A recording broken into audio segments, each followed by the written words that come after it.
Hello everyone, my name is Jake, and me and my fellow citizens of Jamaica have finished our run through the Civic Mirror, and this is just kind of a look back of what were the ups in the game, what were the downs in the game, how could I improve, what was frustrating.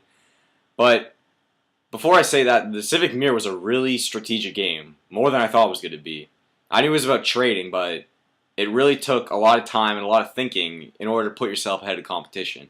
And that was one of my biggest strengths in the game, strategy. I did really key trades in the first year to accomplish my hidden agenda of getting more REP units and getting more incomes of money as a capitalist. And I made a lot of good trades, made a lot of good deals with the government, with friends, with other classmates. And I did a lot of research in ways to find out what's the best option for me. And I did a lot of reading in this book that other students may have skimmed over and missed, but I found a lot of good ways that people may not have known that you could benefit. Ethics was one of my stronger points in the game, but sometimes it led to weaknesses with overthinking. Sometimes I would think that the government was always out to get me, and even though they were in the same party, I always feel like they were planning so many more things, trying to get me to lose money or some way they're gonna make me mess up. But yeah, I kind of just got ahead of myself, and I kind of thinking too far. So I think that kind of like let my game down a little bit. And another problem I had was stealth. Everyone by the second year probably knew I was a capitalist, but it worked out. It didn't work out that bad because like I was still able to control the REP units and be in the top contenders for money. It's just when I was trying to pass some bills that would benefit me, it was just kind of harder to pass because they knew I was a capitalist. But all in all, I think ways I could improve in the game, or ways I could improve other people's ability in the game or in life, is just getting more people strategic and looking for these little ways to get them further in life. Like if there's any strategies or there's any like small print things that people may have missed and you just happen to read it up and then you kind of know how to benefit from it. It's just those little things that could really push people over the top in my life and in society. What surprised me the most probably about the Civic Mirror was just the way people handled it. Once we got into the game, it was basically every man for himself, with little tiny alliances made up between each other. Basically, once everyone got their hidden agendas, everyone was on their own turf. Everyone was trying to fulfill their needs and their wants, and it quickly turned into like survival of the fittest, basically. Some people were more willing to give more money to the poor with welfare. Some people may be like more hesitant to give out money to the poor.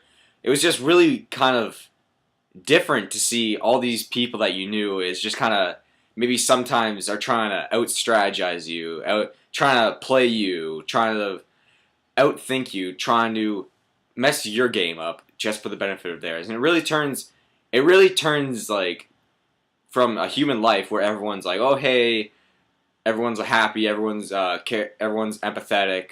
But when you go into the game in real life, when rations are low and you don't have many supplies, it's really a huge fight for these things. And I was really shocked about ways people would try and cover things up. Shout out to my boy Nate. He saved me from being killed when my landlord evicted me stealthily. If I didn't get that text from Nate, I probably would have died because I didn't know he evicted me. And this was during the last year, so everyone was game on then, especially. But it really shocked me how people were just kind of really kind of mean and really kind of ugh. But the Civic Mirror is just a game, so I don't think those people would do that really if it was real life scenarios. But it's just like that game. You got to keep your eye open. You got to be observant. You gotta be aware of your surroundings. And if I would play the game over again, I'd probably put my trust in people at the beginning of the game, but till the end, just kind of go on your own way, because it's dog eat dog at the end, and it's every man for himself. And like you got to keep your eye on things, just like in politics. You got to make sure that the politicians are really going to fulfill their words, fulfill their promises, so they can make you and your family's future better. And that's what I learned about politics. Politics is all about words, and it's all about convincing people. Some leaders can do it very well. They can fulfill their promises. be very likable, do a great thing for their nation, and others can lie, propaganda, steal, kill, all these menacing things, and then turn their nation to a dictatorship. So politics is all about words, and it's all about convincing the nation. It's all about convincing society. So you got to really make sure who the good politicians are, and you want to avoid the bad ones.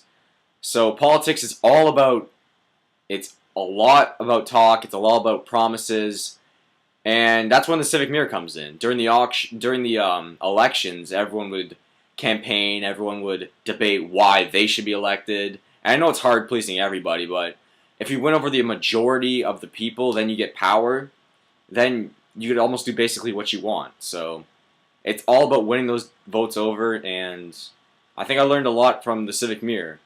Because the Civic Mirror, I like playing it. It was very fun. I actually enjoyed going to civics class. Woo! And I think the Civic Mirror liked me. Played a good game. Had a lot of status points. Good money.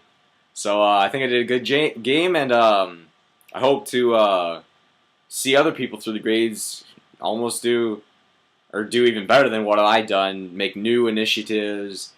Be the better strategic person, and really make their way to the top. So this is Jake signing off, and any capitalists out there, make the most money. That's it. Bye-bye.